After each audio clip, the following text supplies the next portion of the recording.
All right, looks like we're live. I mistakenly dropped my face in there. I'm not used to some of this new setup, but hey, welcome. Thanks for joining the live stream. Appreciate you stopping by. For those of you who are joining for the first time, my name is Brian Morrison. I'm a software engineer based out of Chicago, Illinois. I've been doing this thing every week I used to stream a while ago, but I just started up again about a month ago. Our series, what we're doing lately is we're following inside of my Discord, something I've started called the weekly cloud challenges, where every week I'm picking a new challenge for the entire community to do and collaborate on, kind of learn some cool stuff. The platform of choice this time around is Azure. So for the last 4 weeks, this is week 4 now, we've been going over some different Azure topics. And yeah, today's topic is actually Azure DevOps. I'm going to go through how to build a build and release pipeline in Azure DevOps. We're going to automate the process of taking our code from our desktop. We're going to push it up to GitHub, and then we're going to use the built-in triggers to Azure DevOps to hook into the changes we've made in GitHub and deploy those things out onto Azure. So with that, yeah, let's get started. Alrighty, so I've kind of got a new setup here. I've got a standing desk. I've got some new screens. I got some new stuff to play around with. So forgive me if I'm a little all over the place trying to figure out how all this works. But in a quick summary, we're going to go over Azure DevOps, how to create, not necessarily how to create an account, but the different aspects of an account, the difference between a project and an organization. We're going to go through the different sections of Azure DevOps and all the different tools and features that they offer. And then we're going to finish off by, like I said, creating a project and taking it all the way from inception to actually released out into the world. We're going to use Gatsby site because I've been playing around a lot with Gatsby trying to redesign my website. So that's been going pretty good. I'm really enjoying the platform so far. So we're just going to keep going with that theme because I'll learn a couple things along the way as well, I'm sure. So okay. Now, what you are seeing on your screen is Azure, but I want to hop over to Azure DevOps. I'm going to create a new organization. So an organization is a way for you to group all of your projects in Azure DevOps together and to invite third parties. Quick background on some of the limits there, which is pretty interesting. Azure DevOps has pretty loose limits, especially for small teams. So they do allow up to 5 collaborators inside of there with no charge. And I think it's 1,000 build minutes per week, if I remember it correctly. So yeah, you can, any small project that anyone's working on, open source project actually gets more lenient. They get more lenient limits, which is pretty awesome. So, but yeah, let's go ahead and get started. So I'm creating an organization here for Azure DevOps just for this challenge because we're going to create a new project. We're going to step through all that process. I'm going to go ahead and click continue. It's going to ask what I want to name the organization. Let's do brianmm.chat because that's the name of my Discord. Oh, it doesn't like that. brianmm.chat is the name of the Discord community that I run. So we're going to create it in Central US because that's where I'm based out of. Organization names must start with, okay. Let's back this up. Just do Brian MM chat.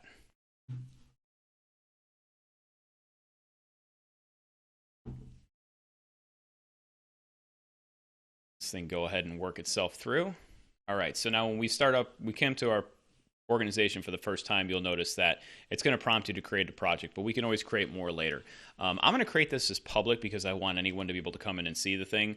If you create private, it will secure that down, so this way only people who are members of the organization have access to it. Now, another thing as far as limits go, which is really neat about Azure DevOps, is you can have unlimited number of stakeholders, which is basically allows the stakeholders to get in and manage and operate the work items, the work tasks, which I'll be showing here in a little bit. So let's go ahead and create our new project. I'm going to create, let's come up with a project name. Let's see, DevOps. Let's see, what is our cloud challenge name? I think I've been doing cloud challenge 20034. 220 for 2020, 03 for the month, and then 4 for the year. So that's just what we're going to name our project. Let's go ahead and create that. And then by default, you'll see on the left-hand side, here's where all of our different components of Azure DevOps are sorted out. So you have an overview, which is kind of gives you a quick summary. You can have a wiki in here. You can create dashboards of different metrics as well. Excuse me. So one of the neat things about especially the wiki, I'll be honest, I haven't played a whole lot around with dashboards, but one of the cool thing about having a wiki is you can actually take this. You can take this out as code, so you can pull it, make modifications to your Markdown files, and then publish it back up. You can actually also hook your wiki into an existing repository. You can point it towards a directory in a repository, and then every change that you make will automatically update your wiki, which is pretty awesome. Boards, this is for your work items, so you can track sprints and Kanbans here. You see, there's some of the default things that are set up for you have sprints, you have a backlog, you have a board that you can work with your work items on, which is pretty cool. We're going to go ahead and skip some of this. A lot of this is set up out of the box. So if you're trying to create a project where you have a couple of individuals working on it and you want to track the work that's being done, this is really helpful. Another thing that's pretty cool, so if I come in here and I create an item, we'll say we're going to create this site to start. Okay, so this is our work item here now. If I click on here and open this up, you get a bunch of different fields that are available to you. As you can see in here, you can add comments here. You can use the pound to link an existing work item. You can use the bang to link a pull request, or you can do @ to mention a person. So this allows you to have one central place where people can start collaborating. There are a lot of extensions for other collaboration tools out there, like Slack or Microsoft Teams. You can also, the API for Azure DevOps is really nice. Like, for instance, I built a Discord bot that I can use to manage releases of some of my personal projects, which is really cool and helpful and just helps automate everything. So you can see on the right-hand side, we don't have much set up here, so you don't have all the options. But if you wanted to, you can actually link work items to specific releases. So this way, if you're ever looking at the history of the work that's been done on the project, you can link it to which release might have caused the potential issue. You can also create branches under this development section directly from within here as well, which is pretty cool. All right, so let's go ahead and close out of this. Oh, and by the way, this is all customizable. So you can actually, there's a separate section of Azure DevOps where you can actually come in here and you can tweak the fields that are available. You can add new fields. You can change the workflow process in here as well. As you can see, I only have to do doing and done, but all this is customizable. So we're going to skip through some of this stuff. Because we want to really get to the kind of the main thing that we came here to discuss today. So repos, these are all Git repos. You can actually create Visual Studio or Team Foundation source control, I think is what it's called, which was Microsoft's old flavor of source control. You can create those kinds of repositories in here as well, but it defaults to Git because that's kind of what everybody uses. You can track, just like GitHub, you can track Git, commits, pushes, branches, tags, pull requests, all that stuff in here. And I will say, though, because I've been using Azure DevOps for probably about 2 years now, the pull request feature, and my work now uses GitHub for a lot of this, the pull request feature within Azure DevOps is fantastic. Being able to see the entire hierarchy of code, how everything is structured and laid out.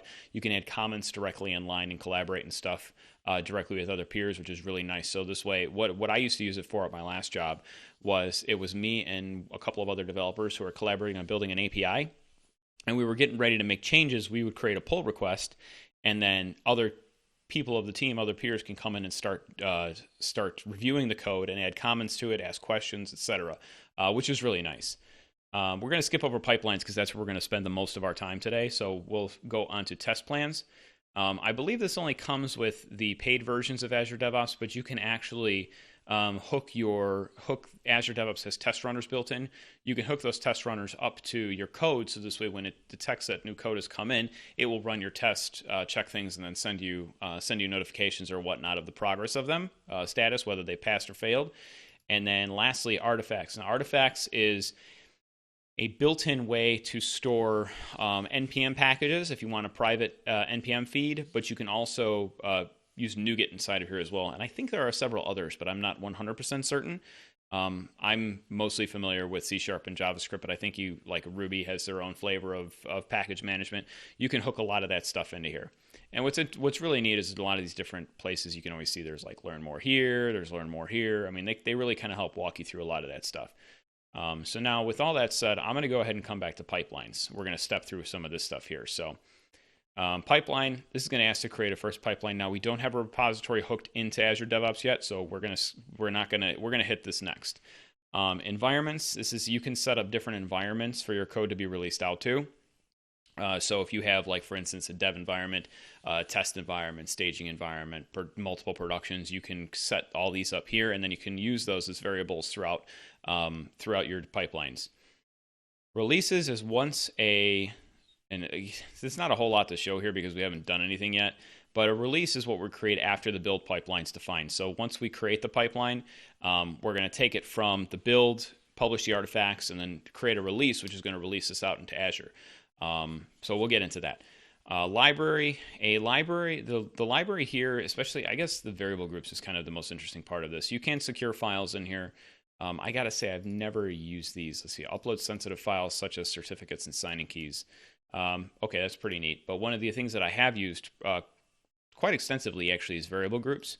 If you create a variable group, you can actually configure Azure DevOps to do config transformations. So this way, if it detects certain file types or files within your repository, while it's creating that release, it will swap out variables. So like if you have a specific URL that your application has hit in the dev environment, but it needs to be different in your staging, your test, your production environment, this is what you would have to, you would configure this, you'd create a variable group, and then you start adding variable names and named values, just key value store, right?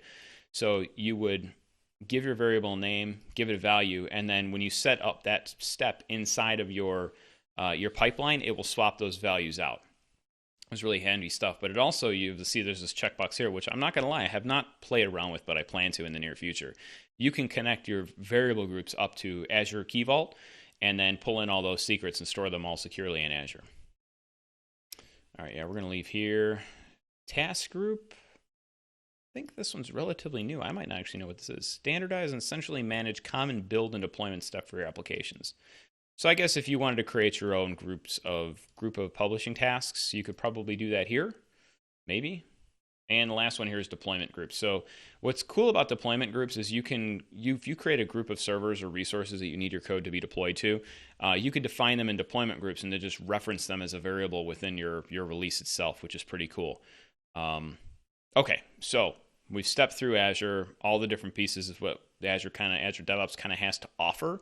Now what we're going to do is we're going to create a fresh Gatsby site. I even see, if you can't see my tabs here, but I have the Gatsby Getting Quick Start, which we're going to follow here to create that site. I'm not going to do really any kind of modifications or customizations to it. We're going to build it. We're going to check it locally. And then we publish it up to GitHub. We're going to use the the pipelines feature here to connect into that and then reference that repository for our pipeline. And yeah, so let's kind of get started with that. So the first thing I'm going to do is I've got my folder up where all of my weekly cloud challenges have been defined. And this is actually going to be, we're going to create the site first, but we're going to rename it. So let's go ahead and open a PowerShell here.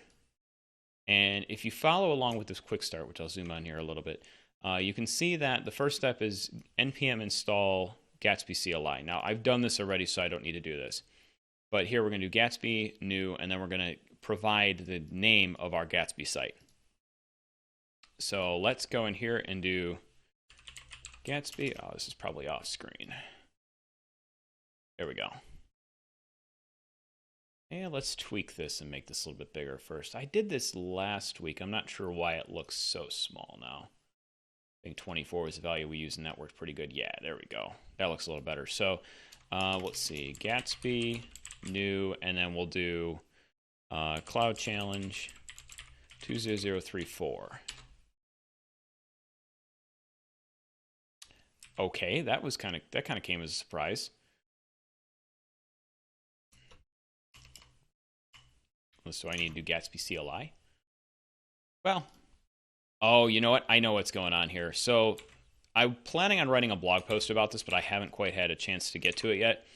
I installed, so my work, the program I use at work requires, because of an old dependency that we're still working on pushing through, requires Node 10, and Gatsby requires Node 12. So, and because everybody's been working from home since this whole coronavirus thing started, it's been a little bit tricky trying to manage those things. So like while I'm on the clock, I'll be working on my work stuff, but when I'm off the clock, I want to work on my website, and I can't do that. So I used a pretty neat tool called Noticed, which I'm going to create a video and a blog post about how to use Noticed, but it lets you quickly switch between different versions of Node, which is really cool. You just put like noticed and then 10, and boom, now you're using Node version 10. I'm making a bet that I did not install the Gatsby CLI after I uninstalled Node and then reinstalled using this noticed tool. So we're going to go ahead and install it again. All right, and it's doing some stuff.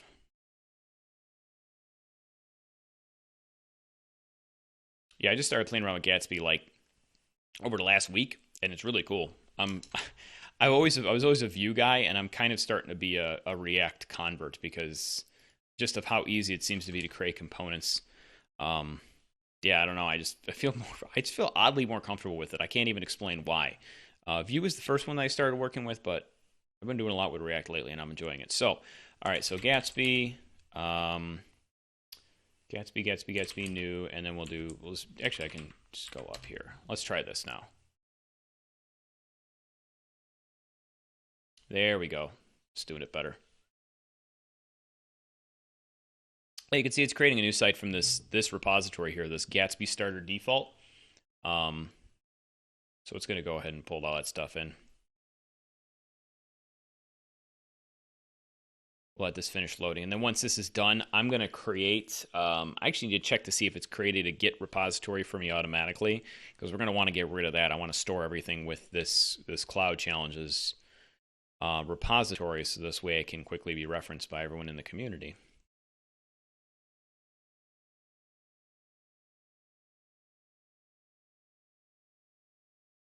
Sometimes this takes a little while.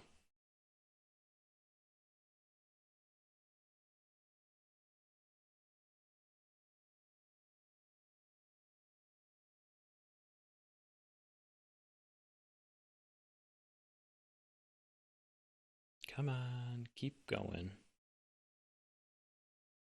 So like this still has a little while to go. So actually what we're going to do is we're going to minimize this. We're going to go into Azure and start setting up some of our things that we need here. So in order to host our site, if you didn't follow along with last week's stream, we built out, I took my new website and I published it up into a storage account, and then therefore turned it around and put it into a CDN. So we're going to kind of do the same thing today. We're just going to do it with this new site we're creating. So we're going to go to storage account.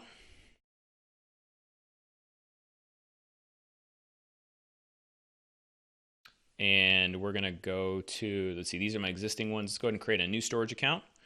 And do is we will throw this off to the side so we can keep an eye on this.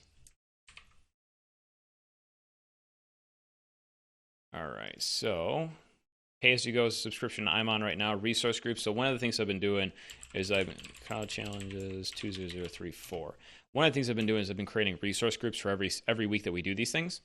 And the reason is, not found. Do I have to create? Oh, I have to explicitly say I want to create a new one. The reason I've been doing this is because when I put everything into one resource group before the end of the stream, what I'll do is I'll just delete that entire resource group. All things considered, it's pretty inexpensive to store stuff in Azure or any of the cloud providers for that matter. But, it still costs money. So that's, I don't really want to spend money on stuff that I don't really need to.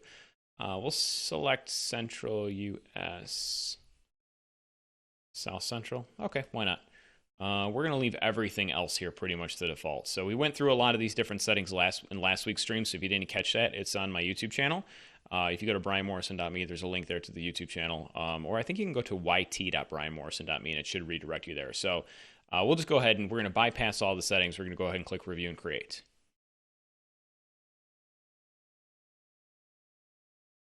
All right, so validation passed. Now, one of the things I'm going to actually take a note of is down here, if you see this download template for automation, this is going to create an ARM template and display on screen a way that you can create this resource using infrastructure as code. Let's actually, whoops. Let's see here. I'm probably not going to be able to blow this out into a better window until we get to VS Code, but this is the template that you would use to like say if in Azure DevOps I want to go ahead and create all these resources and then publish my code to it. Now I'm not going to get too much into this. ARM templates is I think a topic that we're going to explore at a later time. But let's go back into our create a storage account and just go ahead and click create. Let this do its thing. this happens pretty quickly. See, I'm glad we did this because this is still building over here. We would have still been waiting, standing here, mindlessly watching the clock tick. Everyone always knows that Windows load times are always the most accurate, right? So I said it was only going to be a few minutes. It looks like it's going to be more than a few minutes. Yeah, this thing should happen pretty quick, though. Yeah, see, that's done. So we can start setting up the remainder of this stuff. So we're going to actually go to the resource, into our storage account, and let's go to static website.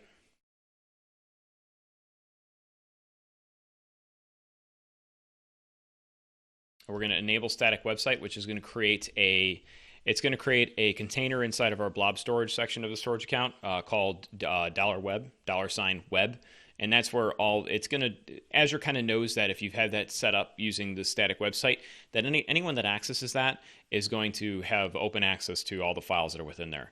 We do, however, need to specify the index document name. So I know from previous experience that it will create index.html in 404.html. So let's go ahead and enter that information there and go ahead and save. And then these are our endpoints that we're going to use to access our site. So we'll have two separate ones for our different environments, but I will show off that we're going to create a staging environment and a production environment, so we can so we can test our website before we actually push the changes out to production, so to speak. So this is pretty much set up, and right on time. It looks like our Gatsby site has finished bootstrapping. So let's go ahead and go into our folder, and you can see I have this cloud challenges here. We're going to go ahead and change this. We'll do 20.03.4. 3 is missing because I used my own website that I'm building as our example last week. So we'll do, let's see, Gatsby Azure DevOps. All right, so here's all of our stuff. Make sure I got hidden stuff shown. All right, I don't see a .git folder here, so we should be okay. Now we can back up here. We'll go open with code. And now we get into some of the fun stuff. So VS Code is loading. We're inside of, it dropped us right into our Gatsby. Cool. I didn't realize I have that highlighting, but that's good. So we'll open the terminal here, and I'm actually going to do a npm run. Is it develop, I think? Might just be Gatsby develop that I'm looking for. Let's look at our packages.json. I've got npm develop. It's just the alias for Gatsby develop.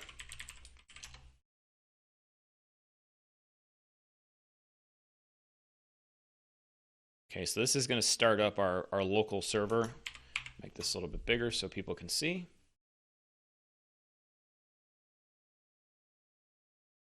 There we go. So this is going to start up our local development server, and it's going to compile our code in development mode for Gatsby to start on. Something is already running on port 8. Probably my other site that I'm working on. Yeah, what port do we got?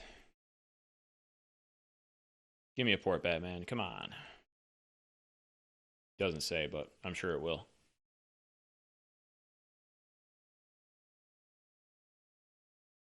How's chat doing tonight? Anything fun or exciting happening on this fine Thursday evening? Fine Thursday evening. See on the bottom here, it says in progress. This is one of the cool things I like about Gatsby's development environment, whatever you want to call it, is because what I'll do is as I'm coding, I'll just minimize this thing down here, and I just shrink this down as low as it'll possibly go, like right about there. Maybe a little more than that. Give it for that line. I like the line. Usually, I'm not zoomed so far in, so this way that line shows and everything shows across nice. But like as I'm building stuff and saving it, I can quickly see like if it says failed down here, then I know it's like, all right, I screwed something up. Time to go back and fix it. But I'll bring this still out. Yeah, so it says success right there, which means our site's up and running. So let's open up a new Firefox window. Did I catch to see what port it was running on, though? 8001. All right, cool. So let's look at our site. Localhost 8001. Here we go. All right, we have a Gatsby site. There's not a whole lot going on, but it really doesn't matter because we'll do this. What we're going to do is we're going to deploy this out just as is, and then I think what I'll do is I'm going to come back in, we'll change some of the text, we'll redeploy it out, and then I'll show how some of that automated deployment stuff works. Okay, so if we want to build it, we can do Gatsby build, but it's already connected to npm build, so, and I'll show you what I'm talking about, but the default Node.js template for the Azure pipelines is going to call npm install, which is going to get all of our dependencies, and then npm build, which is going to build the site. So yeah, this should be sufficient for creating that first deal. So let's go ahead and save this.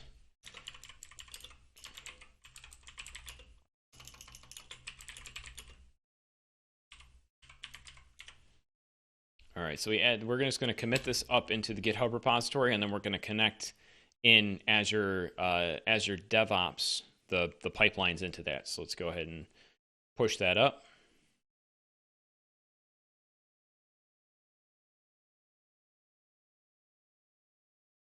Okay, so that seems to have synced up. And you know what else I'm actually going to do? I'm going to drag this over. Where'd my window go? Open my GitHub real quick over here. Cloud challenges. Okay. Here we go. So here's our repository. Gatsby Azure DevOps. Here is everything that we just created. You can see it already has the README has been populated by that repository that it pulled down. All right, so let's go ahead and minimize this.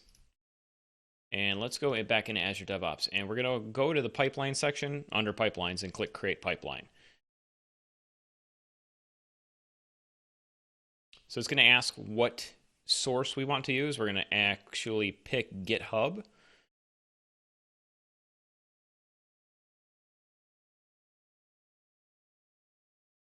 Okay, now I'm signed in already, so it's not going to prompt me. But we'll go ahead and click Weekly Cloud Challenges. And let's see, what do we got here? Node.js. So this is kind of the generic, like, build a node application. We're going to go ahead and pick that. And this is going to create this YAML file for us. And this YAML file is really what's going to kind of control the whole process. And you could see that these tasks, I wish I could make this a little bit bigger. I guess I could zoom out a little bit. You can see this, the initial pipeline that's created is pretty basic. So it's going to trigger based off of changes to the master branch. And then it's going to use, underneath this pool, this would be like if you want to create a groups of, I think they're called agent groups. You can give your agent group a name and you can populate it here. Or if you don't care and you want to use Azure for, for building it, you actually don't even have to have your own build server. You can use everything up in the cloud. By specifying this, you're telling Azure or Azure DevOps that I want to use a virtual machine in Azure. I want to use Ubuntu, whatever the latest version is, and then it will handle the process of spinning up that VM, downloading your artifacts, or downloading your repository and start building the project. Here are the steps you can see we have defined out. Node tool looks like this is just the task that's going to be used to install Node. And then the second one we have is going to execute this script manually, or it's just a custom script that's saying I'm going to execute an npm install, and then I'm going to execute an npm run build. And that's kind of it. And you can see because inside of our package.json, build was an alias for Gatsby build. This should just build it. Now let's go ahead and save and run this, and then we'll get into the next part of this. One other thing I wanted to show is if you come in here, you click Show Assistant, you can see these are all the different tasks that that can be added into this project, right? So you can type these things out manually, or if you want to just quickly add something like in here. One of the things I'm going to have to do is I want to publish the pipeline artifacts. So let's do publish. Publish build artifacts. So when your build is finished, what comes out the other end is generally referred to as an artifact. And the artifacts are what's used in order to, as like kind of the baseline of your project itself, of your build. So artifacts would have different versions, and then they're published into this. You can see I'm publishing to the Azure pipelines as my location, and the name of the artifact is drop. That's kind of the default. I always generally leave it as the same as what it's as drop, but it doesn't really matter in this particular instance. Now, one of the things I am going to change is path to publish. Now, I know that the artifact staging directory is never where Node actually puts its files. You have to specify where those files are going to be. So I'm going to post in here. I'm going to paste in here a different variable. So the $ open parens and this pipeline workspace, these are built-in variables to Azure DevOps, and there's a ton of them. So if I click on this, you can see there's a link here that says variables. I'll just show this real quick. So you can come in here and use any one of these variables, and they refer to something within the pipeline itself. You can create your own variables too, which is pretty neat. Like on some of my personal projects, I have custom variables that link to, I think it's the number of commits I have on a particular repository. So this way, when one of my programs start, it will log out a message saying, you know, this is build number 12345, right? And well, 12345 is a lot, but if I did like, you know, 123, I would know that the version of the code that is being executed currently, it corresponds with commit number 123. Now I could take that a step further and actually can get the commit hash if I wanted to. But I haven't had to. It hasn't really been an issue. Usually I'll just fix it and move on, so it's not that big of a deal. But yeah, these are all different variables that you can use within. Now the one I know that I want is pipeline.workspace. And S is for source, because when your pipeline runs and it pulls all of your files down, it's going to pull them into this /S file. And the reason I know that public is the last part of this path is because if I go to, let's see here, this public directory is where Gatsby will actually, this public directory is where Gatsby will actually build all the code to. It will create your static website here. So yeah, so we're going to leave that. That's going to be the final step here that we need to add. We'll add that and not there. Hold on, let's try that again.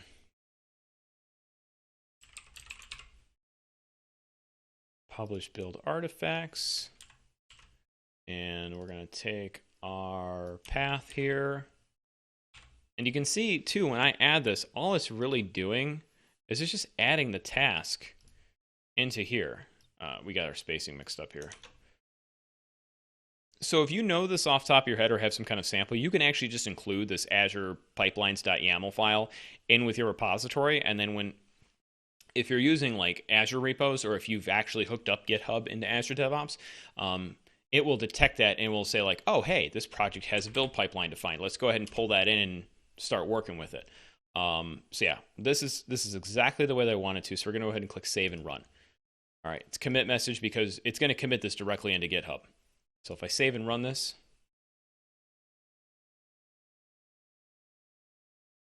okay, it's creating the pipeline.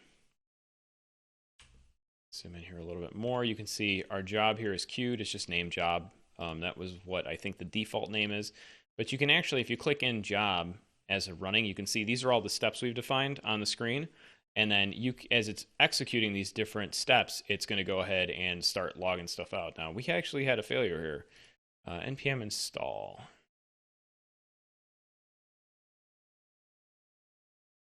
No such file. Oh, you know what I bet this is for? This is because I'm using this as a repository within a repository. So we're going to have to make some changes to this. The first, let's see, actually, we can go, we're going to pull this in locally and work on it. So let's go ahead and sync up. And once this syncs, try again. I'm not sure why I didn't pull it. Oh, you know what? Hold on a second. I need to close this and I need to open back up VS Code from this place above here. So let's open code from here.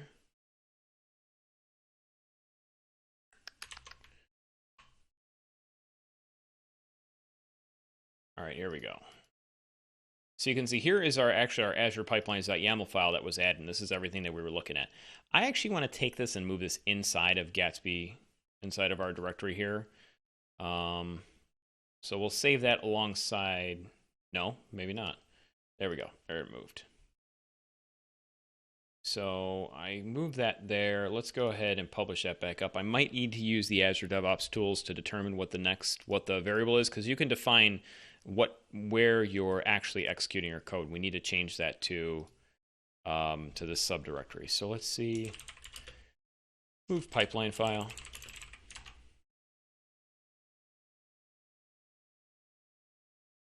Because it will create it in the root of the repository just to start off with.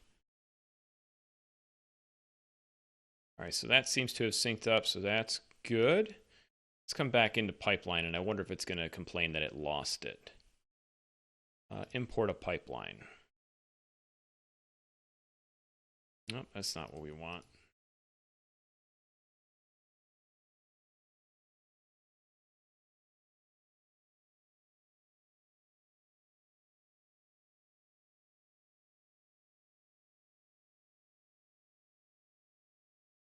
I figured this was going to fail.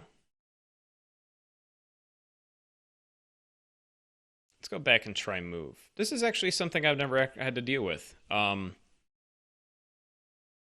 I was not expecting this.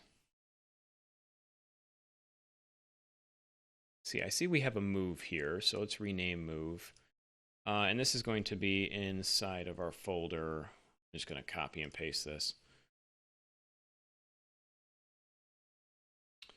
Let's F2, I think I can do is rename. All right, let's copy that and go in here. We'll paste that in there, click save. And let's see if this works better. All right. Oh, no, we don't want to see that. We want to edit it.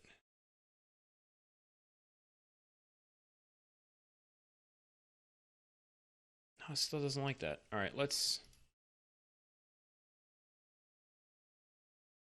master. If this doesn't work, we might just create a separate repository for this. I really don't want to, because that should be there. Why? Oh, I wonder if this is a folder within. Yeah, this is a folder within the project. So that is not what we're interested in.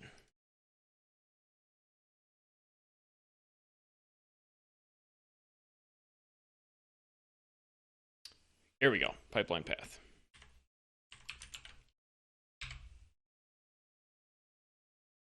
Let me save that. Yeah, let's go ahead and try and save that. Okay, there we go, back in business. Okay, so this is going to pull the repository, so this is going to work. It will be in the source file, but it's also going to be inside of there. And then we also have to modify this thing here.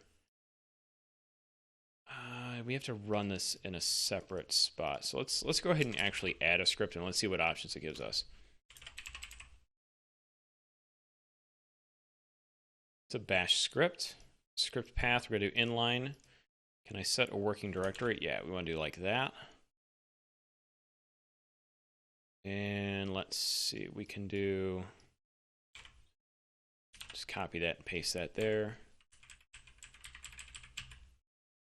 I'm interested to see what variable it tosses on there, what setting it tosses on there for this working directory. Let's go ahead and add that. Oh, that's not what I wanted to do.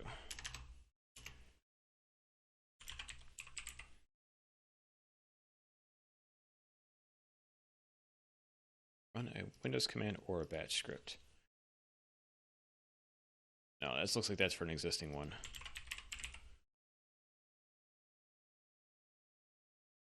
All right, let's try this again. And then we want to grab our folder path, and we're going to change this, and working directory, we're going to set that there, and we want to put it right there. So there's our task.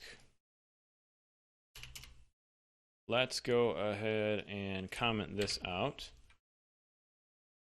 And we should have this here yet, added working directory.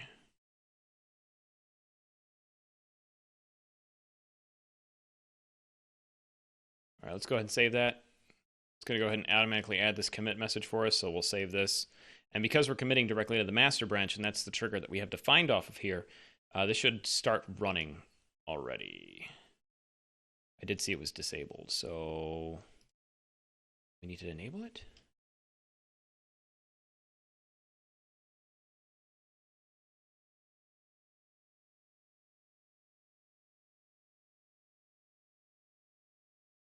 Why are you disabled?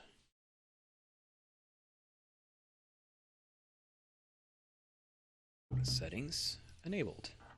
Save. All right, so we enabled the pipeline. We're going to run it manually. So you can see here's where you can define custom variables if you wanted to. You can set your stages you want to run it to. Let's see. You can actually specify the commit that you want to execute on this on too. We're just going to leave this all as default though. All right, let's see our output.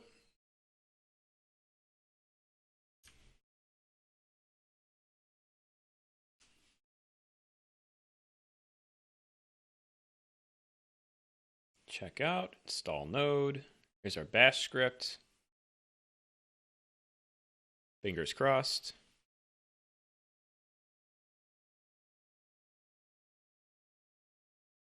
See if this is doing its thing. Come on, give me some output.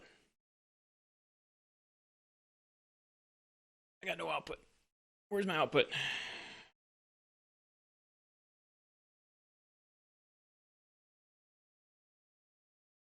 Wonder if it's not going to give me any output. Oh, no, here we go. We got output. Okay, so I see the sharp is here. So yeah, this is doing what I was expecting it to do earlier. All right, so Gatsby starter, Gatsby build. There we go. Now we're getting some action here. Now we talking.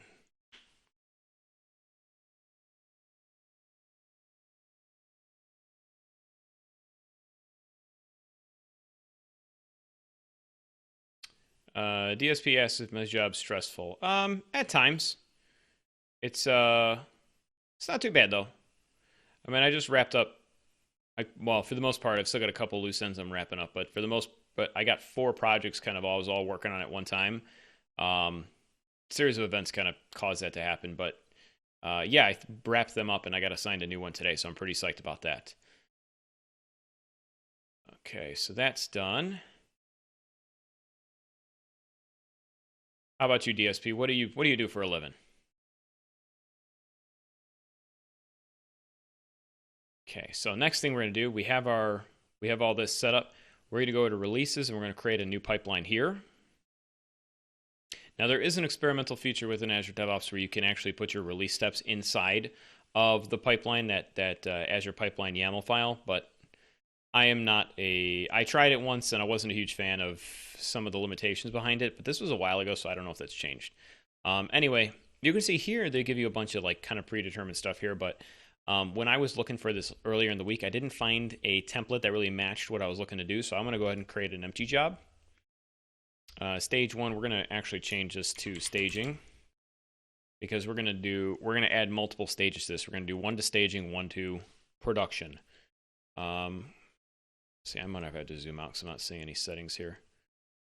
Okay, so we just close this. All right, so we're going to add an artifact, and we're going to choose build as our source type because we've created the build. Now, one of the cool things that I've done actually in one of my other projects is I didn't necessarily need to build because I'm using all containers for my personal projects. I didn't need to build it and publish it out to like a custom or like a personal repository. I didn't want a public container repo. So I just pulled directly from GitHub, well, it's Azure repos, but I said anytime I publish this up or run it, just pull the code directly and just execute my steps on it. It works just fine. Really, all the pipelines thing is kind of a glorified test runner. But anyway, we'll choose build. There's our project. Here's our pipeline. There's the version. All this you can pretty much leave as default. Azure DevOps is pretty smart about, figuring out what it needs to be by default. So let's go ahead and add that. And under staging, let's see. We're going to. So this is agent job. Now this is where I was talking about earlier. You can select an agent pool. Since we've chosen Azure pipelines, we're just going to use whatever's the built-in thing here. So this is going to use Windows. Now, I don't think it matters what agent specification I'm using because all we're doing is publishing our code out to Azure. Now, if you had to do some custom things like use MS Build or use maybe Linux tools, you would have to choose your specs you want here. But for us, it doesn't really matter. DSP says, I'm a student right now, but I'm graduating soon. I wish I did computer science. It's a good field to be in. I actually did not start. I didn't start in computer science necessarily. I started out in IT operations. and then just kind of worked my way into software development. I've always been passionate about code, so there's always that option. I mean, I think the world is changing quite a bit to where you don't always necessarily need a degree to get into coding. I mean, because it's like there's such a huge demand for coders, and it's one of those skills that like you can learn something in 4 years in college, but if you don't keep up with it, you lose it, and it's gone. Having the foundation from college is something I wish I did have because I don't. But I do all right. I mean, I read books and I study, and I'm constantly learning. So, I mean, if it's something you want to get into, I wouldn't dismiss it just because you don't have a degree in computer science. Um, all right, so we want to publish out to a storage account. We're going to type in storage here, and you can see Azure File Copy is one of our tasks here. Let's go ahead and put that in there. And this is really the only task we're going to need to do. So for our source, we're going to select our drop directory, which is what it was named by default. Now you can see all of the files that I had put into that were inside of my build directory are now in my drop directory. Save that. What kind of languages do you recommend to study? JavaScript is the easiest one to start with, I feel. Python is a big up-and-comer, and it's pretty easy to pick up as well. I would recommend picking up I'd say start with Java. I'm most familiar with JavaScript and C#. If you pick like a JavaScript type application, the cool thing about JavaScript is you can use it for pretty much anything. But there are still a lot of companies out there that require like Java or C#, those like old school language developers. So I would not dismiss them because they're not like the cool hip new thing. Although I do think building certain things in C# is a lot nicer than building them in JavaScript. I will say that. So DSP, yeah, if you are interested, you can actually hop into my Discord. If you type in your browser window, just go to brianmm.chat. It'll link you right to the Discord. We've got a bunch of developers in there that we kind of get together, talk, BS. We've got the community projects that we work on. There's a couple other open source projects that we're gearing up to work on. Always looking for new people. Doesn't matter your background or experience. I mean, we just all kind of get together and have fun. So yeah, you're welcome to join. So I will select my SA Cloud Challenges. This is the storage account that we had created earlier. Our container name, because we're using the static website, is going to be $web. We don't want to give another container name. Blob prefix, not an issue. Optional arguments, don't need that stuff. Everything else here can stay the same. So let's go ahead and click Save. And you can specify folders within the project to which you want to save your pipelines to. I've never really found a huge reason to save them outside of root. I did have a bunch at one point that were all kind of grouped together because they were all related to one project that I did use a folder for, but unless you have a ton of them, the root's fine. Let's go ahead and click OK. All right, so actually we're going to rename this. We're going to say Cloud Challenge, keep for consistency 20034. We're going to go ahead and save that. Save our new name. Okay, so now we're saved, we're good, we're ready to go. Let's go ahead and create the release. And we're going to pick staging as our environment we're going to release to. So we'll go ahead and click create, and now release 1 has been created.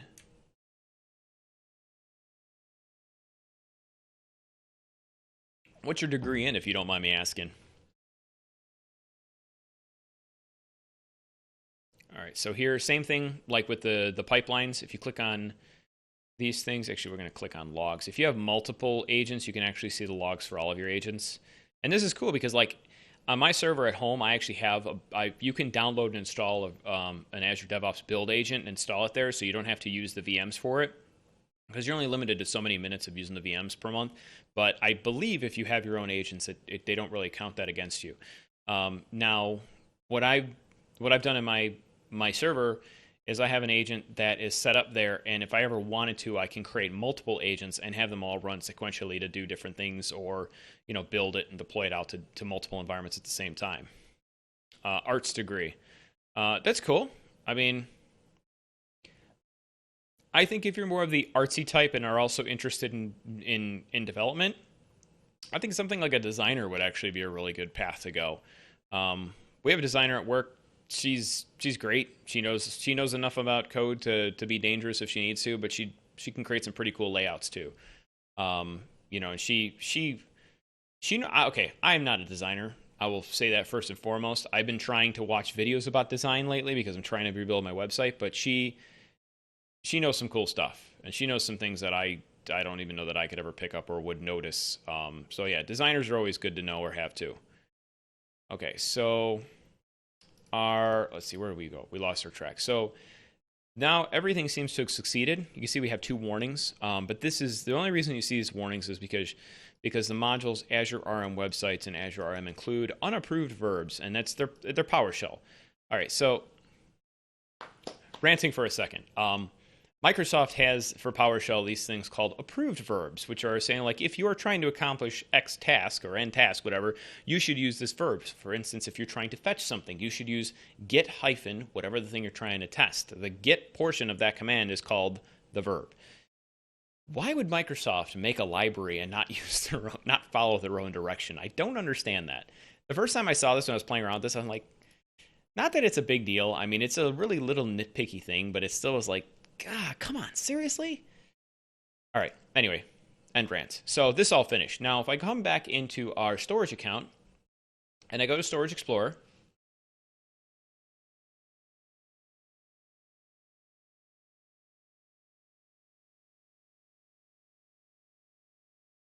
maybe Storage Explorer. Try and click it again. I might refresh the page. I've been away from this page for a little bit, so. All right, deployment, go to resource. Let's go to Storage Explorer. There we go. When all else fails in Microsoft LAN, retry. Restart, reboot, kill and reopen, always works. So our blob containers we have our $web. And you can see here's all of our files that we have here. Now you'll notice one of the cool things about everything I've set up is like, yeah, it did take a little while to get everything set up. But I did not actually copy any of these files here manually. I mean, everything was done automatically for me. And if I come down into and I capture, let's see, under static website, we were given our URLs.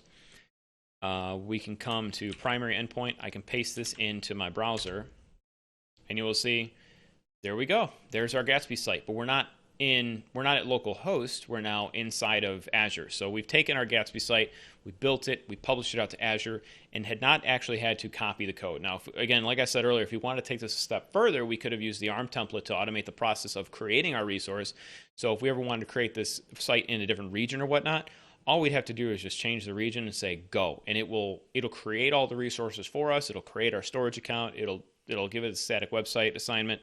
All that stuff can be further automated. I'm not going to take it that far because, like I said, ARM templates is something we're going to cover in a future stream.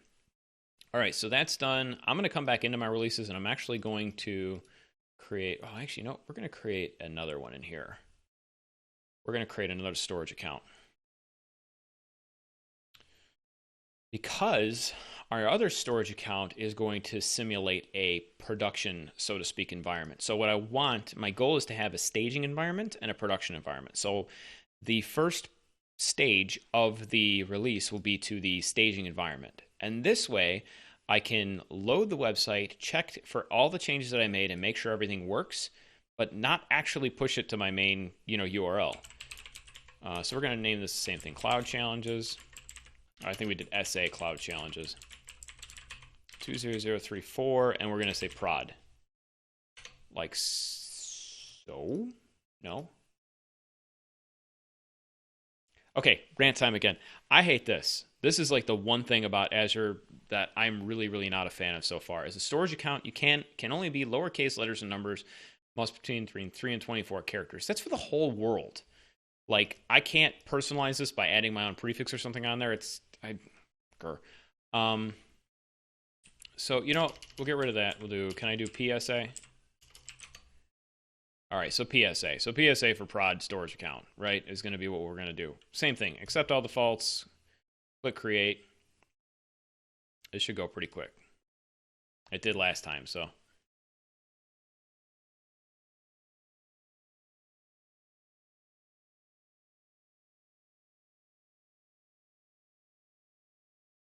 Just got this Spotify account, and I gotta say, I'm kind of digging it. I've been a big user of Apple Music ever since it came out because my entire mobile Kind of setup is all Apple. I've got the iPhone, the iPad, the Apple Watch, all that stuff, right? And my whole family is all about the Apple products, just because the way that they all talk to each other is nice. I mean, I know there's ways to do it with Android, but I just feel like iPhone is the simpler way to go. But anyway, enough of that. Yeah, so we decided to start potentially exploring the idea of switching over to Spotify, because my wife doesn't care, and I like iTunes and Apple Music because they organize everything by like albums and albums and artists and stuff, which I feel like Spotify doesn't quite do the same way. And I'm old school that way. I have a giant music collection I used to manage on like Windows Media Player of all things. But anyway, yeah. So I guess where I was going with that is some of the curated playlists that Spotify has is pretty good. All right. So all we've done here is we've set up our production storage account, and we're going to come back over to releases. We're going to edit this release, and I'm going to go ahead and click add a new stage, and we're going to create an empty job. We're basically going to create this exact same thing we did before. We're going to do production, and I'll show you why we're going to do this. So we'll go back into our tasks, new task, and we'll do storage. Okay, click on that guy, file copy source. So this is going to be the same exact setup we did earlier, except we're going to pick our new storage account that we just created. Okay, storage account, so PSA, container name, $web. All right, let's go ahead and save that. I'm not going to create the pipeline yet, or I'm not going to create the release yet, because we do have some further changes to make. Excuse me. We're actually going to set this to manual only. I think we can send an email when this is done, though. Users who can approve. We're not going to get crazy. We'll leave that at manual. We'll just leave it manual. Now you see inside of these triggers, you can do some pretty cool things. So you can say like, I want this thing to be manual only, or I want it to be after a specific stage. So you can chain these things together. Now, like in a really good pipeline, I don't want to say good, but I guess if you really want your pipeline carved out, like really like fully automated, you can say like, I'm going to take my artifacts and I'm going to publish them up to staging or test, and then I'm going to run all my tests and make sure all those work. Maybe I want to publish it out to another environment, and then in that environment you want to like say, have your QA people get in there and talk about it. So in your QA environment could be the ones that have that final, I want to send an email and I want them to check the box and say, yes, this is good to go. So this way the development team doesn't have to get in here and, deploy manually. Now, because we're just doing this as like a demo, I'm going to choose manual because I'm going to come in here and click the button. You can also do gates here, which means you can wait a certain amount of time. You could say like, I want to wait until X number of thing is done before I start doing this. You can create different checks. But we're just going to leave this as manual, and we're going to go ahead and save this. Okay. And the next thing I'm going to do is, if you notice this little Thunderbolt icon here, well, you'll notice down here you can also set a schedule. So if you want your release to be set, like I want this thing to be released every, I don't know, Sunday at 2 a.m. or something like that to be prepped for Monday, right? You could do that. But you can also click here, this little lightning bolt, and say, I want to enable this thing for continuous deployment.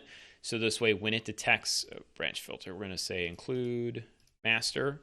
So whenever anything is published to master, actually, you know what? Is this what I want to do? Create or release a new time of build. Okay, so when the build is available, yeah. So when the build's finished, and then I want to take the artifacts from our build and deploy them out into our staging environment.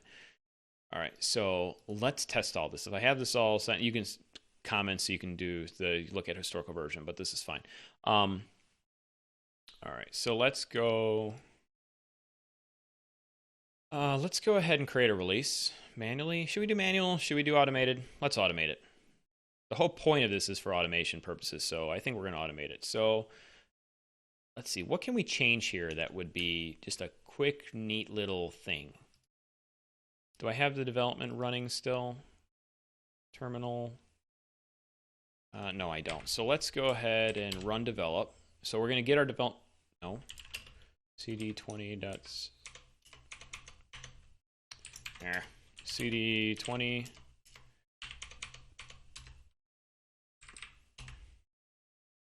All right, changing the directory, we're going to go ahead and run this. And then inside of, I'm thinking CSS. We can make a quick CSS or a title change. So let's look at our website. Here's the local one. You can see we have Gatsby starter default. That looks like that's an image. Hi, people. We could change that. Hello, Twitch. We could change some of this stuff. We could change the... I think the first one we'll do is we could change hi, people. Yeah, why not? Another port. Yeah, let's use another port. So we use 8001. It defaults to 8000, but if it's detected that it's already running, it's not going to consume that port too. So it's going to go to 8001, I guess, is the next one. So let's come into our source, go to, not components, pages, index. All right, I'll wait till this thing finishes loading.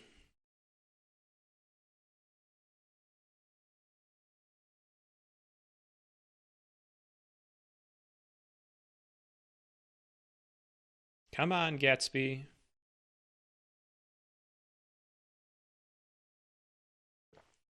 All right, so we got a success, which means our site built and everything should be fine. Let's go ahead and refresh this. All right, hi, people. All right, we're up and running. Let's change this to hello, Twitch. Hello, Twitch. And I will change this to follow Brian Dev. Go do it. Come on, Twitch. Twitch, chat. Twitch. Oh, okay. All right, so boom, see? It changed. Hello, Twitch. Follow Brian Dev. Go follow me. All right, so that's done. We made our small minor modifications. Let's go ahead and save this. Testing automated deployment. Pipeline. Automated pipeline. All right, let's go ahead and sync up. You can see I also have one commit that's going to be pulled. That's probably the modification that I made to my Azure pipelines.yaml file. All right. And let's go, actually, since that got pushed, we're going to go into our pipelines. And we should see how this little turny icon is showing there? That means it's building. And you can see it is going to build automatically. Just because I published up to master, it's already building. I don't have to go in there and make any modifications to this. Let's go ahead and check the logs. This is the part that takes a while. This, I think, took about 3.5 minutes total last time we did this, so it should be almost done.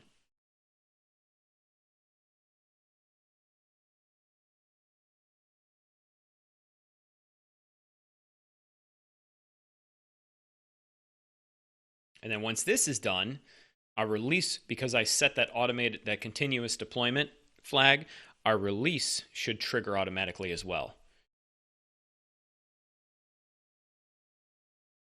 I actually need to delete some stuff from that repository because 2 weeks ago, when we were trying to deploy out to AKS, which I still have not created a follow-up video for, it created some was it GitHub Actions? It created some GitHub Actions to go ahead and drop that inside of the repository. And now those are all failing because it deleted all those resources. All right, so the pipeline, the build is finished. Let's go ahead and go over to releases. And you can see right here, see release 2. It looks like it already created it. What's it doing? Oh, it's queued. Okay, yeah. So it's waiting. It's waiting until it can get ready to start building.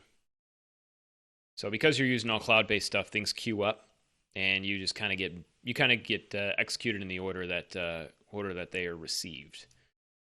So you see, I look at my logs, downloading the artifacts, doing the file copy into Azure.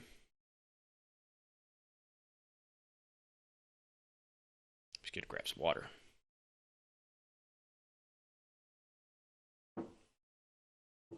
I'm thirsty. I'm a thirsty boy.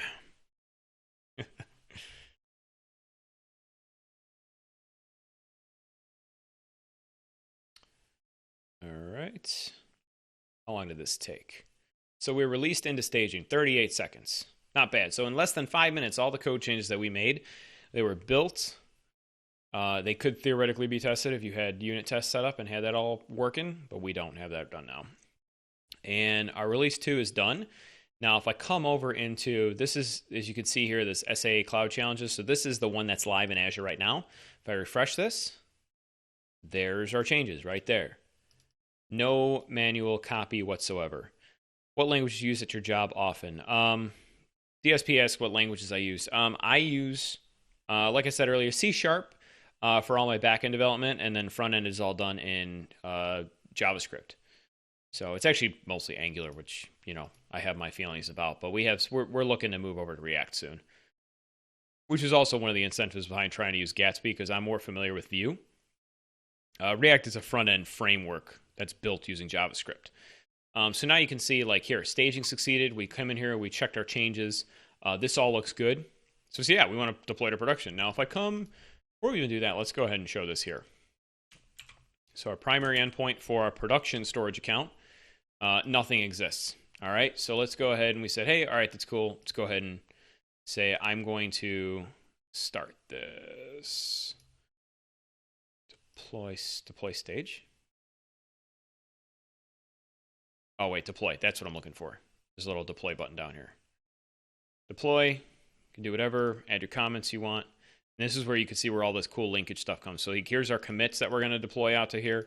If we had linked work items, we can associate them here. And then you can see as part of your whole release, like, hey, what's actually being released here, which is pretty cool. The whole ecosystem in Azure DevOps, I mean, I swear, this was built by a totally different team in Microsoft than like anything else that they built so far, because everything in here is done so well and so cohesively that it's in my opinion one of the coolest Microsoft products that they've ever made.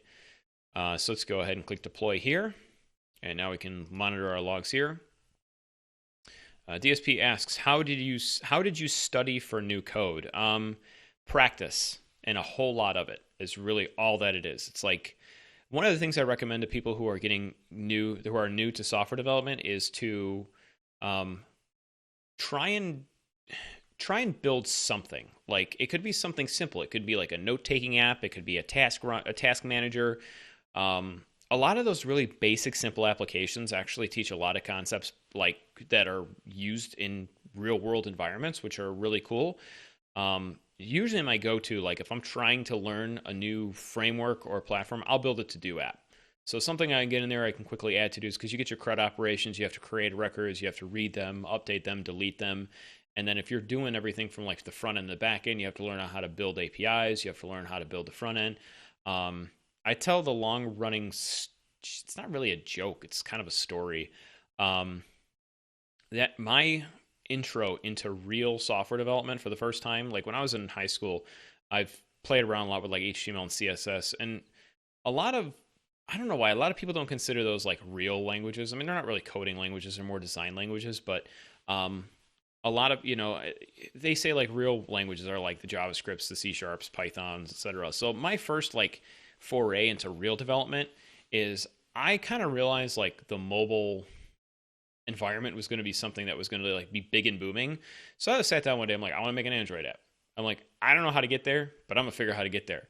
So I went on to Google's like getting started documents, and I like for like months, just every night would sit there and just grind away at it and try and like figure out how to get the stuff working. And then eventually one day it clicked, and I made my first Android app, and I published it out to the store, and yeah, I made some money off of it. It was a fun experiment. It was a fun project, and that's kind of where I laid the foundation for my love for this writing code thing. I like automation. I like making things work better and work faster and just be streamlined. So that also plays a lot into it. Yeah, did that answer your question?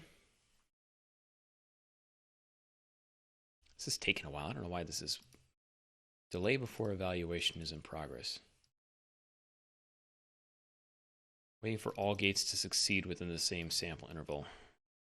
More or less. Cool.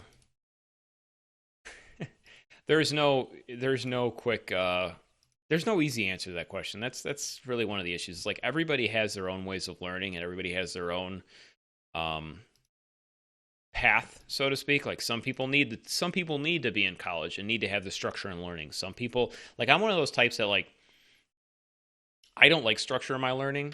I like to be like I'm the type of person like go figure out how to do X, and I will sit there and I'll figure out how to do it. And like I will try and figure out how to do it my own way. Now it might not be the best way or the most efficient way, but I'll learn a bunch of cool shit along the way, and I'll come out of it more knowledgeable than I was. Why is this taking so long?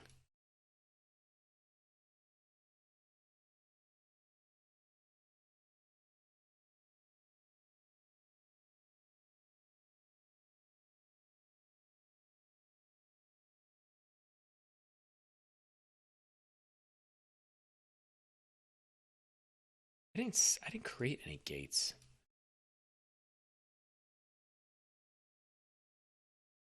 I'm going to cancel this. We're going to try over again. Have you considered making an automation bot for stocks or Forex?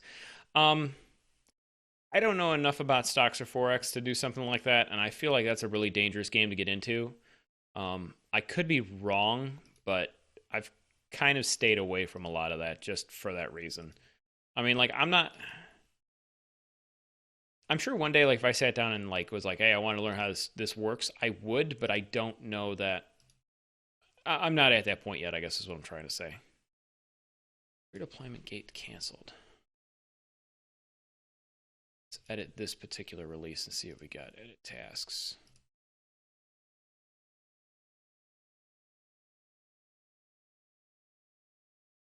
Pre-deployment approvals. It's disabled. Do I need a pre-deployment approval? I'm going to just back out of this altogether, and we're going to try and modify this pipeline. At what age did you start your coding journey? And how long did it take you to master it? So, I started coding probably around 18 or 19, I think. Somewhere in that range, maybe a little bit after that. But it's not. I hate to say that I've mastered it because there's so much to software development that I don't know that you get better as time goes on. I mean, like if you look at some of the big names in the industry, like I would consider like masters of the industry. But I don't necessarily know that I would say I've mastered coding. I mean, I've met a lot of people along the way who know a lot more about certain things than I do, and that has helped a lot because then I've kind of leveraged that. Gates, here we go. Stupid. I mistakenly checked that box. Let's go ahead and save this. Anyway, back to the question.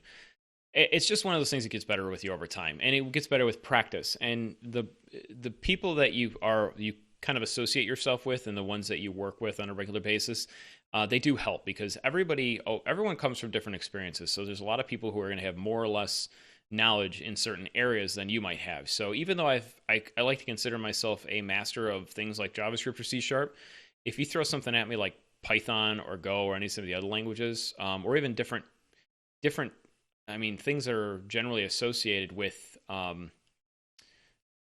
like software developers. So like for instance, Terraform or Ansible, some of those other automation platforms, I wouldn't necessarily say I've mastered. I don't know almost anything about them. So there's always a lot of room for improvement. I'm not going to automate this. I'm going to create this manually. We'll make another change just to see the whole process, but I want to make sure that this works first. So, but I'm a firm believer though that like if you have the drive and passion to learn whatever, you can do it. Like it takes time, and it might take longer for you than it takes for somebody else to do it, but you still get there. Like, I mean, even though I started learning to code at like 18 or 19, it took me until I mean, I didn't get like, I've always had a software development job. Like I've always, even though I've never had the title, I didn't get my first software engineer title until about 2.5-ish years ago. And the only reason that kind of happened is because there was an opening within the company, and I expressed interest in being in that role. And I expressed that interest way early on, and I kind of proved myself by writing different utilities and things within my IT operations kind of umbrella. And refresh this. So yeah, it's like always kind of look for ways to kind of get yourself in there. And then eventually the opportunity came, and I'm like, yes, I take it. I want the opportunity. So a lot of different paths, a lot of different ways you can take to get there. All right, let's try and deploy this again. That's interesting. They would give you that little checkbox that says waiting for gates, and you can check gates and not actually specify in it the gates that exist. That's weird. Maybe this product's not perfect. I know I was like bragging about it earlier. I was like, it's the coolest thing in the world. I was like, okay, that's kind of a dumb thing.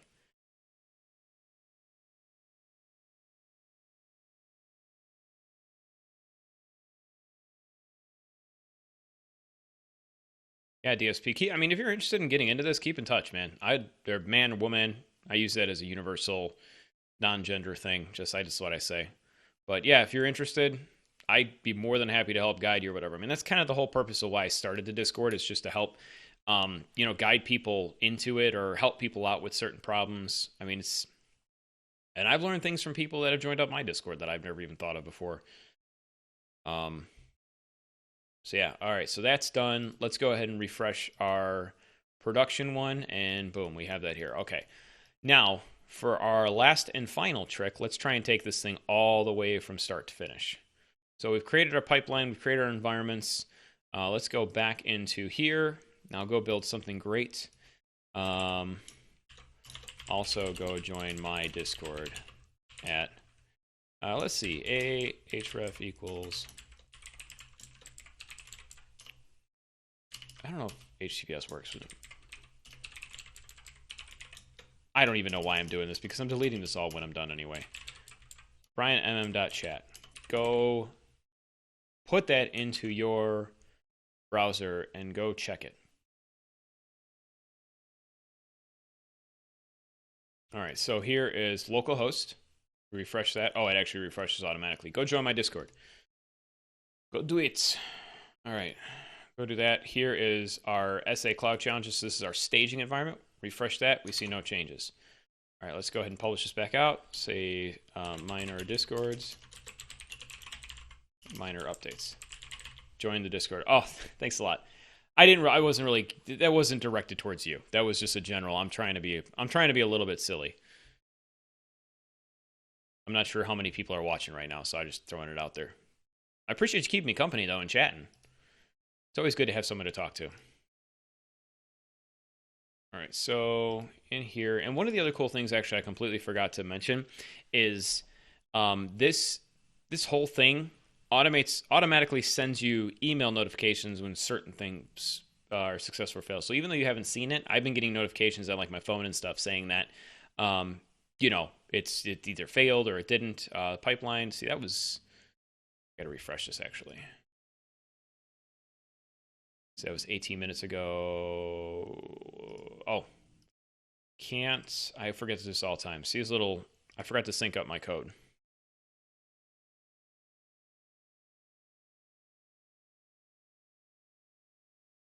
Okay, so that's pushed up now.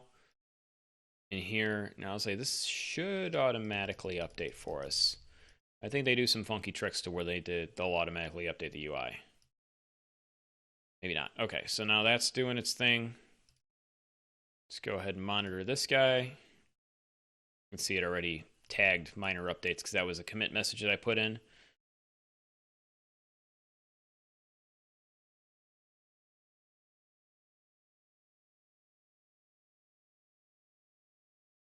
Okay, this thing should be finishing up here shortly.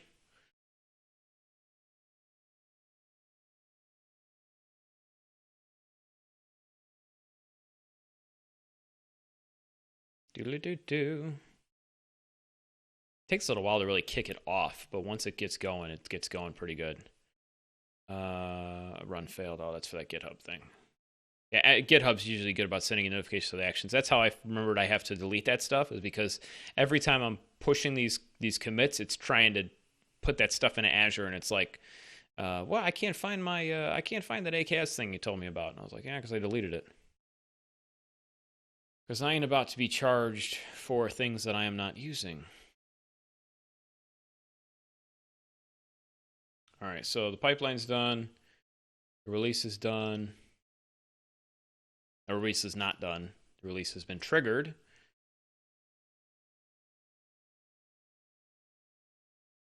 All right, let that go to its thing.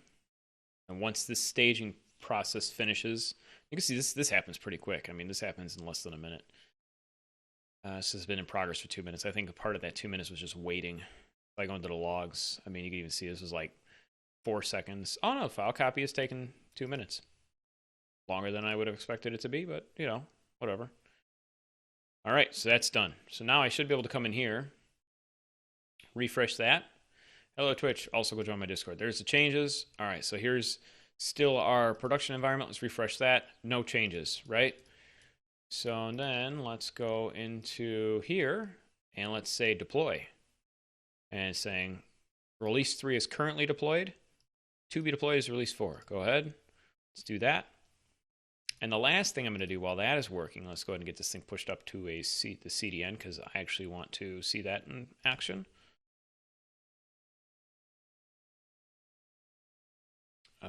You know what? We're going to skip the CDN tonight because this took a while. No, I said I would. Let's do it. Let's create PSA. Let's just create this like that. Pricing tier. We're going to do standard Microsoft. Endpoint name. We'll just do that. Can contain letters, but the first. Wait, what? Your endpoint name. Oh, there's a space in there. There we go. Space in there too. Get rid of that. Origin host name. No, see, this is the trick we ran into at our last time. The origin host name should be this. Not this.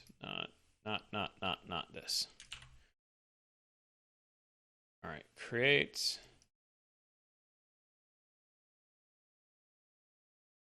So last week we did our kind of presentation about the CDN thing and ran into a couple of issues with this. Just recap, CDN takes your static content, so in this case, our website, and it pushes it to all different spots of the globe. Making those resources closer to the users means the pages load faster. So production succeeded. We can come into our production environment. Let's go ahead and refresh this. Boom. There's our updates. So the last thing I want to do is see, this is creating the endpoint. I want to see how this works. I want to see how it works, but I want to see it in action. We're not going to create a custom domain, but let's go into the actual CDN profile. And let's catch our origin.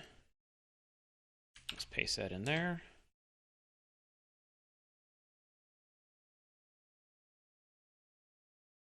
That's not what I was expecting.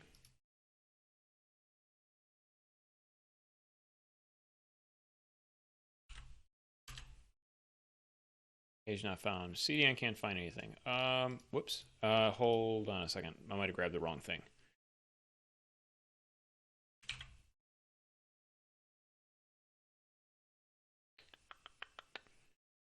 Origin. So this I get some practice on this. I don't think I need anything else to be like that. Because this should be like this, and that should be like that. The origin path should be empty. If I do index.html, try doing something.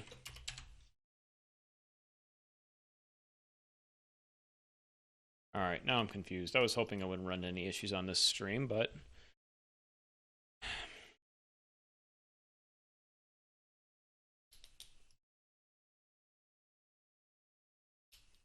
I don't think we need to use an origin path. I think last time we did this, we didn't need to. No, that's not what I want to do. Why did you log me in? That's dumb.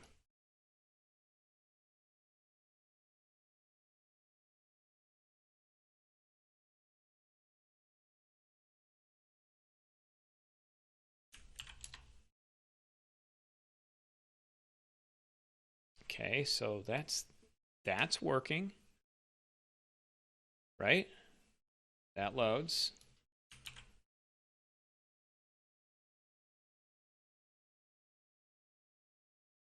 I'm gonna go back into my storage account. Yeah, don't save. one of the interesting things about just Azure in general is they have this thing where um, it opens blades for every little one of those these different things we click, which means you can horizontally scroll back. I'm not necessarily a huge fan of that because it sometimes causes weird UI glitches and issues like we just experienced, where it was like, I want to go back to my storage account, and then it goes me to like, oh, your resource is ready. Like, yeah, I know, I'm trying to go there. Anyway, static website. Document name is index.html. I wonder if our issue we had last time was we needed to put index.html in the CDN config. I'm clickety-clicking around. I don't even know where I'm going to.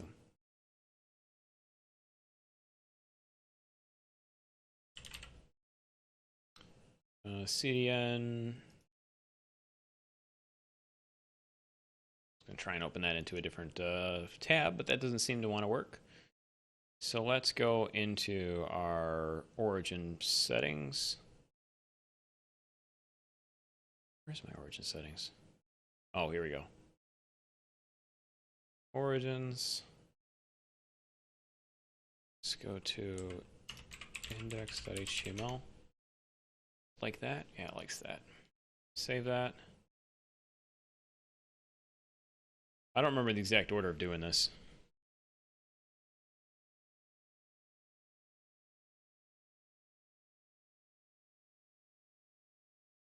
Is saving? Looks like it's saving. Updating origin settings. We're updating that.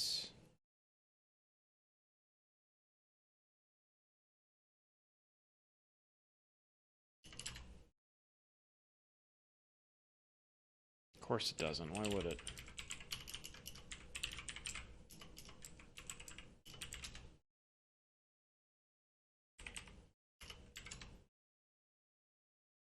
Okay, so that works, but it's not going to like it if I do anything else because it's not going to be able to find it. Oh, it does find it. Okay, so that seemed to be the issue, is I needed to put index.html there. What's interesting, though, is that I had to manually put that in, as opposed to just doing that. Index.html. I would have thought, I think last time when we did this, I didn't think I needed to do that.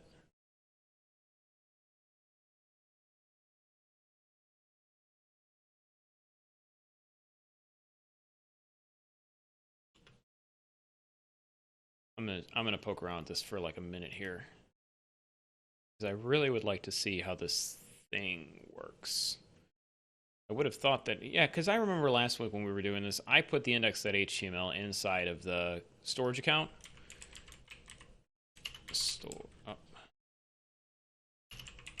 Storage accounts.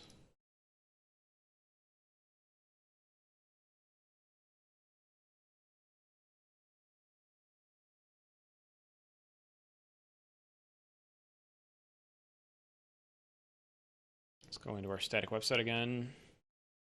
I'm just going to put index.html here. Save. Okay. There's this. There we go. I don't... That's confusing me. PSA Cloud Challenge Azure. Yeah. Because now it works. Like, I don't know why. I wonder if it has something to do with the 404 being in there. Say error document. Let's do 404.html. I'm going to save that then there too and see what happens. This is the same thing that happened to us last week, so I don't know if that's a bug in Azure or what, but I don't know why I had to change that. It's very interesting. Unless I was just being impatient. I mean, yeah, no, because that seems to work now. Account being accessed does not support HTTP. That works. I would have thought it would redirect. I'm going to see if they'll get redirect settings here. Let's see, overview. Because when I do this, and I do plan to do like everything that we're showing off here, I do plan to do this. I don't want to have my users explicitly set HTTPS in the browser. I want them to rewrite it. Caching rules. Cache every unique URL. Try optimization. Nice for No, nothing. Rules engine.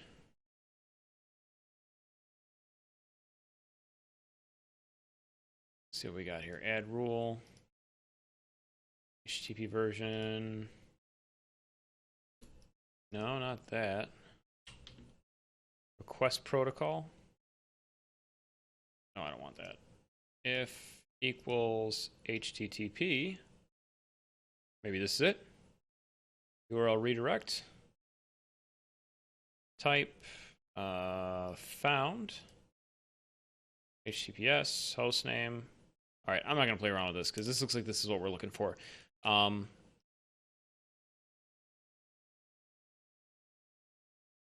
path be used. Leave this field empty to use the incoming path to destination path. Or actually, you know, maybe this works. Because we want everything else to be the same, right? We just want to say like, hey, I want to redirect HTTP to HTTPS. Redirect to HTTPS. We'll start with letter.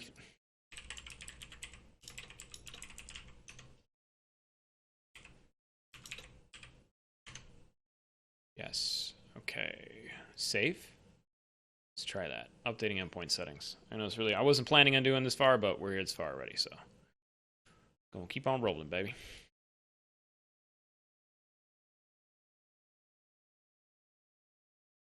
I'm gonna open up a temporary container tab here. So if you guys don't know about temporary container tabs in Firefox, they're really good for debugging situations like this. They're like little ephemeral containers that you can just open stuff up. Okay, so that looks like that is done. Let's try that now. If I take just the beginning portion of this, or just the domain portion of this, paste that there. Account being accessed does not support HTTP. Yeah, I know. That's what I'm trying to fix.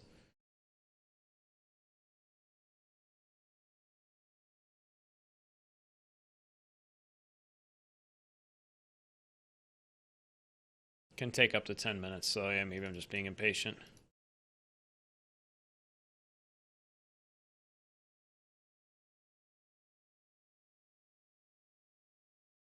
There we go. Yeah, just being impatient because I just refreshed it a bunch of times. Let's try one more time. It should work now. Yeah, it redirected to HTTPS. Cool. So, hey, we also learned something new by Azure CDN. We learned how to redirect from HTTP to HTTPS. Always want to be secure. All right, cool. I am, I think, done.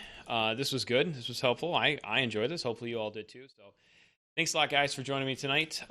Again, we went over how to create a Gatsby site, even though it's not really part of the challenge. We also went over how to use Azure DevOps to create the pipeline, publish all of your artifacts into different stages within Azure DevOps, into Azure storage account, and then into the CDN. A lot of cool stuff. So yeah, if you like the content, like what I'm doing, please join the Discord, brianmm.chat. Follow me to get notifications on when I'm going live on Twitch. And then yeah, hope to see everyone soon. Bye-bye.